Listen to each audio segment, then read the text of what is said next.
Hey, so go ahead, get out of bed, grab a cup of tea and some gingerbread. Go on the web, turn off your TV set, listen to the Cook Chase Show on every week. It's quite unique, it's good for those who can't read. So drink your tea ASAP and join us for the International House of Mojo Cook Chase Podcast Show. Hey listeners, thanks for joining us again. It's another Mix and Mojo Cook Chase podcast. It's great to have you around. My name's Gabriel Schenk, slash Cook, Gabriel Cook, and I'm joined with... Peter from earlier. Can we say your surname, or is that a secret? It's Peter Silk, if you must know. Peter Silk. How would you respond to allegations that you are in fact a spider? Well, I would respond to them cautiously. Because listeners won't be able to pick this up, but actually you have a very, very faint voice that Roger will amplify in the final podcast. It's almost like a spider's talking. And there was that time when I said, "Oh, show me a picture of yourself, Peter," and you sent in a photo of I presume you just thought it was a human being, but it was Clint Eastwood. Yeah, well, that's not you, is it? I think it's almost like a spider thought all humans look the same. They won't notice if I send in a picture of a movie star. Look, I'm very uncomfortable talking about this. That's right. That's what a spider would say, though. I think I've rumbled you. Anyway, that's enough stupid bollocks. We're also joined with our editor, Roger. Roger. Hello. Great to have you around. Great to be here. We should launch into the Cook Chase now. Off you go, Peter. You can have the first item. Okay, so our first item is someone has... scanned in the Adventurer, the magazine that was included with all the North American LucasArts games back in the 90s, and he's basically scanned in a whole bunch of those and put them on his website. You can find the link on our news page. Right. Have you listened to the Cook Chase before? Yeah. There was quite a long headline. Anyway, okay, that's great. And that's the news. Well, you see, I had to pad it out a little bit. That's true. That is true. You did have to pad it out. I just wondered it's all we had. Do spiders have ears? I was hoping that we'd get one round of the Cook Chase music, if you know what I mean, by the end of it. Okay. Well, we've got through that round now. Yeah. So thank you very much for that. We've also had some foreign posts. There's the Melee Island DM map for Half-Life on the Mix and Mojo forums. If you haven't seen this before. Have you seen this, Peter? I have seen that, yes. Have you played on it? I have not played on it, no. What about you, Roger? No, I'm afraid not. I used to play on it back in the day. It's a good map. It's easily the best Monkey Island inspired map. There were a few projects that were being worked on.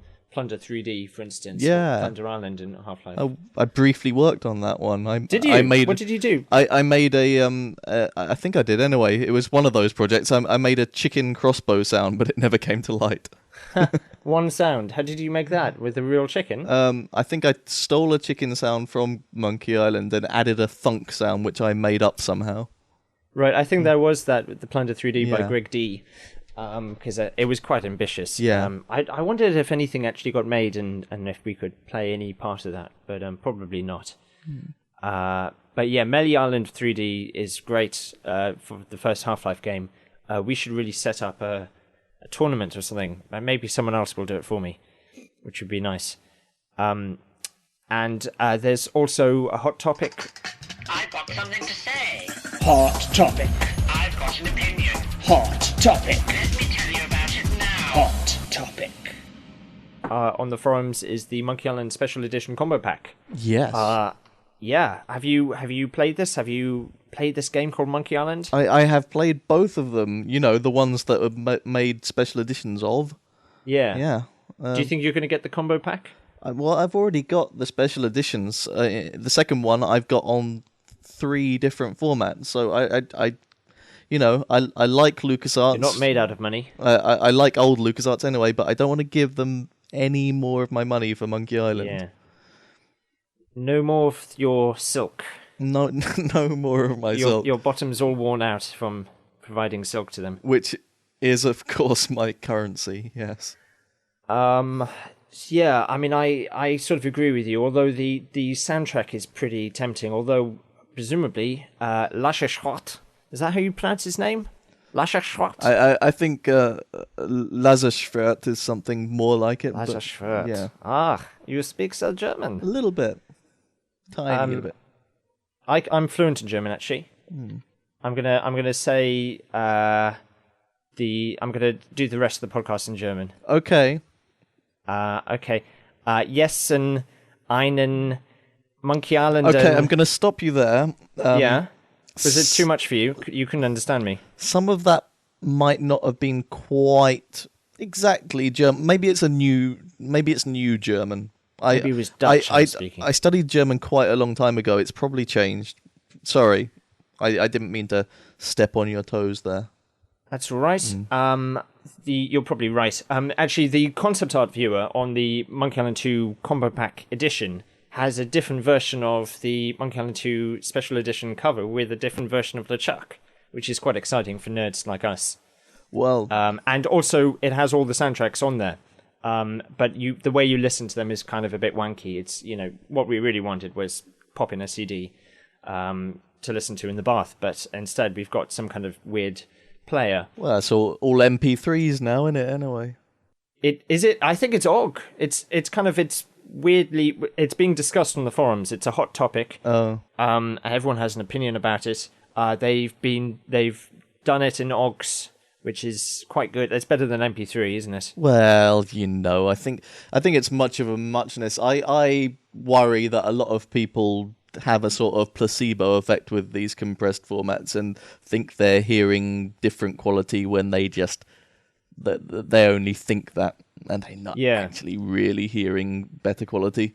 As you know, I do a lot of music myself, and I have to say, while I appreciate, a decent sound setup and a good pair of headphones and everything, I am not overly picky when it comes to compression, and I think one of the reasons that this OGG MP3 whatever debate hasn't grabbed me is that it would really bore me to tears. It's all pretty good. Yeah, I agree. And it is. I think one of the best things about their special editions is the reimagined soundtrack, which Jesse Harlan did a fantastic job on. Yeah, I mean, as a musician man who's you've dabbled with iMuse before, haven't you? Yeah, a little bit. Yeah, I've looked. I've recorded stuff of it and made little versions and MIDIs that I've put up before, and I've written music that's been inspired by all that stuff before. Yeah.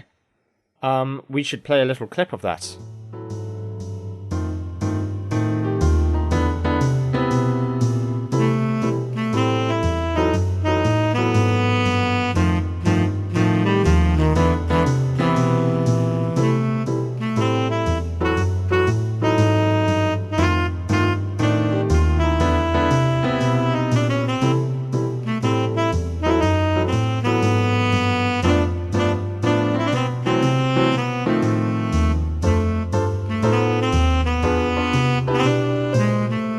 Yeah, what is your opinion of the Monkey Island 2 / Monkey Island 1 soundtracks that they did in the special editions then? Absolutely. Professional opinion. Really, really stunning stuff, especially considering that I've forgotten the name of the guy that made it. Jesse Harlan. That's right, yes. Yeah.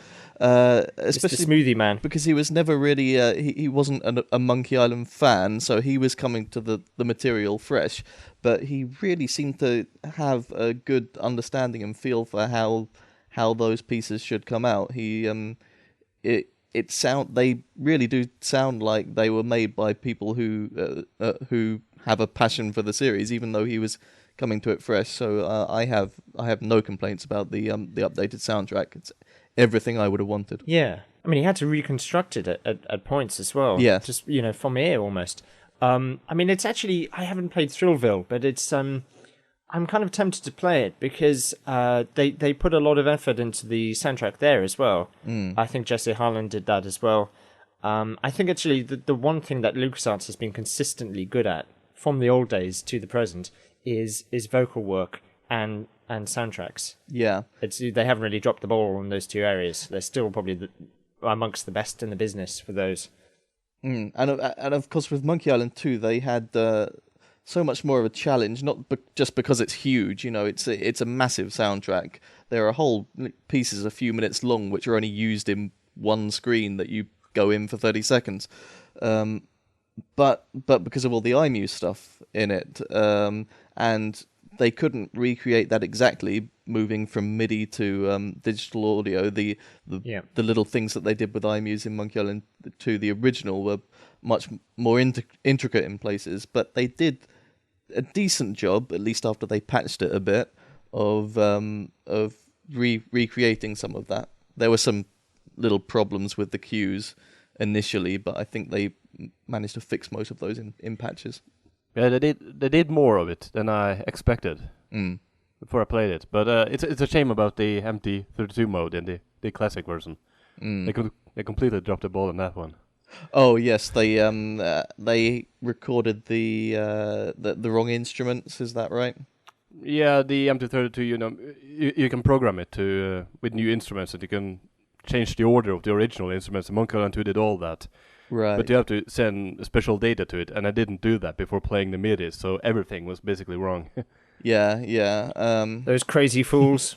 I think the most exciting thing about the Monkey Island 2/1 combo pack is the quotation on the back of the box. I still can't really believe it. Yes. They've got PC Zone there, PC Informer or something, and then mixandmojo.com. Now, who is that quote from? It's from Dan Wishart. Oh, I shouldn't have said his last name, but he's not here anymore, so that doesn't matter. It's from Dan. It's when he reviewed Monkey Island 2, and they emailed him to say, can we change your quotation subtly? Which is what gave us the tip-off that we might be quoted on the box, but we... Was it originally quite a negative quote, then? It was, I hate everything. Yeah. and they said, can we change it to, you love everything, especially Monkey Island? That change makes sense for them, yeah. Yeah, it sold a few more copies. Yeah. The news was so exciting that Dan, when he heard about it, he had a massive heart attack and died. Oh. But we're working on the technology to revive him. Oh, good. Actually, we're going to dig him out of the ground and pump all kinds of chemicals into his body and see if that helps. We expect to have it done by next Wednesday, I think. Yeah, I'm sure it'll happen. So that's something to look forward to. The other news that's kind of going on this month is the ongoing Trenched saga. Yes. Trenched / Iron Fortress, is that what it's called? Iron Brigade is now the name of it, which it's going to be the name of it everywhere now, because that's the only way that they could enable everyone to sort of be able to play the game together in different continents and such. So this is the new Double Fine game. Yeah, so this is now called Iron Brigade, but they haven't just slapped a new name on it and re-released it. They've also added an upgrade to the whole thing, free upgrade for the people who already have it, and it's just going to come with the new version for European players. So they've added in a new mode where you sort of get endless hordes and just try and last as long as possible, which a lot of people wanted in the original release, and they've added a few other bits and pieces, so it sounds like they've kind of turned this mishap to their advantage. You see, when Psychonauts came out, I kind of thought, yeah, I can see that is from the same minds that brought us Grim Fandango, Day of the Tentacle, and that kind of thing. And it is. I mean, it shares a lot of principles there, especially kind of the levels like in the theatre and stuff like that. But then with kind of like Brutal Legend Entrenched, I sort of feel a bit more divorced from that. Like, we're further away from, if you like Grim Fandango, etc., you will also like this. Would you agree with that? I still haven't played Iron Brigade, as it's now called, but I definitely got the sense when I was playing Brutal Legend that I knew I was playing a Double Fine game, and I specifically knew I was playing a game that had Tim Schafer at the helm. I had no trouble with that, although I must admit it wasn't my favourite. and that's the bell. Ah, the doorbell. Yes. You get the takeaway. We should explain to the listeners that Peter is he's getting a new shipment of flies and maggots because that's what he eats because he's a spider. And it's very exciting. It's happening live on the podcast. He's gonna go to the door. He's probably at the door now. He's probably exchanging money. I imagine the takeaway man is looking quite surprised because, there's a spider talking to him. And also there's a podcast going on in the background. But we're going to wait for Peter to get back and review the takeaway in front of our ears. In the meantime, Roger, we can talk about the exciting news that the Mix and Mojo website has had a boost of visitors. Is that correct? That's correct.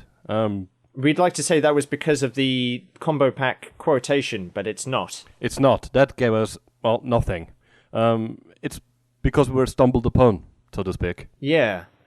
And that's the... I mean, who thought that site was still going? No, I thought it went the way of MySpace and so on. So that's exciting news. And also thanks AT Machine for that. And the adventure scans is another news post that we haven't talked about. When someone has scanned in the whole of the Adventurer magazine, almost the whole, pretty much, or quite a lot of it. Yeah. This smells delicious. What is it? It's Indian. Indian, excellent. Yes. So first thoughts. Can you give it a ranking out of 5? I would say at least 4 out of 5. Wow, 4 skulls. That's going to put it on par with Day of the Tentacle.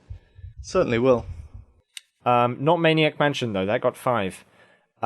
So yeah, the adventure scans. They the person who did it decided to scan it at a resolution that was just below reading level, I think. Although you can read the Tim Schafer interview, which is worth reading. In which case, he sort of sounds like it was written by a corporate machine because he says things like, "My favorite game is Full Throttle. You should buy Full Throttle. I have to go now to work on Full Throttle." I think on that note, we should probably end the podcast pretty quickly because we're running out of time. Peter, have you got any final thoughts? No, I just want to eat. Well, we're going to let you eat, and maybe you could let us know how the takeaway was, because that's very important news. Roger, have you got any final thoughts? Yes. Okay, that sounds great. Thanks for listening. Goodbye. Bye.